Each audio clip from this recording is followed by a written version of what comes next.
திருநெல்வேலியிலே ஒரு டாக்டர் அம்மா, பெரிய டாக்டர், நல்ல ஒரு அறுவை சிகிச்சை செய்யக்கூடிய நல்ல ஒரு டாக்டர்.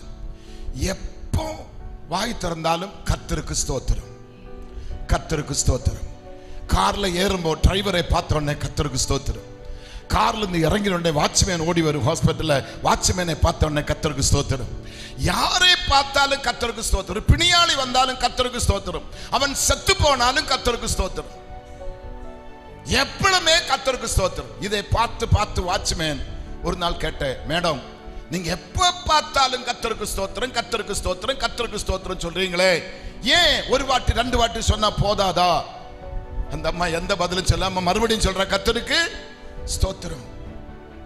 மறுபடியும் அந்த வாட்ச்மேன் கேட்கிறேன், ஆமா மேடம் நீங்க ஏன் இப்படி மறுபடியும் சொல்றீங்க, ஒரு வாட்டி 2 வாட்டி சொன்னா போதாதா? அப்பளும் அவங்க சொல்ற, கர்த்தருக்கு ஸ்தோத்திரம். ஒரு நாள் வந்தது, வாட்ச்மேன் வீட்டில் ஒரு பர்த்டே ஃபங்க்ஷன் நடக்குது, குழந்தையோட பர்த்டே ஃபங்க்ஷன். டாக்டர் அம்மாவை கூப்பிட்டுருக்கிறாங்க. டாக்டர் அம்மா அங்கே போனேன். அவனோட நாய் கொலைச்சு ஓடி வந்தது. டாக்டர் அம்மாக்கு நேர நாய் கொலைச்சு வந்த பொழுது கர்த்தருக்கு ஸ்தோத்திரம். வாட்ச்மேன் ஓடி வந்து அந்த நாயை அப்படி பிடித்த உடனே அந்த வாட்ச்மேனை மேலே ஏறி நக்கி வாலை போட்டு ஆட்டி ஒரே அமக்களம் விடவே மாட்டாங்க. அவன் மேலே உருண்டு வாலாட்டி அந்த நாய் ஒரு வழி பண்றா. அப்ப டாக்டர் அம்மா கேட்டேன், இது யாரு நாய்? இது என்னோட நாய். இதுக்கு நீ சாப்பிடுற ஃபுட்டு கொடுக்கறியா இல்ல வேற ஏதாவது? இல்ல, நாங்க சாப்பிடுற வேஸ்டேஜ் தான் கொடுக்கிறேன்னு சொன்னேன். நாங்க சாப்பிட்டு மிஞ்சி வருகிற வேஸ்டேஜ் இந்த நாய்க்கு கொடுக்கிறேன். அப்ப அந்த டாக்டர் அம்மா சொன்னேன், நீ சாப்பிட்டு மிச்சம் போடுகிற எச்சி அந்த வேஸ்டேஜ் சாப்பிடுற நாய் இப்ப நான் வந்த ஒரு பாடு 101 வாட்டி வாலாட்டி காமிக்கிறாரு. ஏன் அது இப்படி வாலாட்ட வேண்டும்?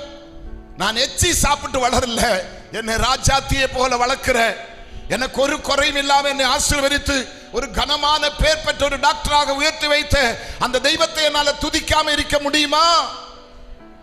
நன்றி கட்ட நாய்க்கு இவ்வளவு நன்றி இருக்கும் பொழுது, எனக்காக கல்வாரி சிலுவையில் கடைசி சொட்டு ரத்தமும் சிந்தி எனக்காக ஒப்பு கொடுக்கப்பட்ட அந்த தெய்வத்தை நான் எப்படி துதிக்காம இருப்பேன்?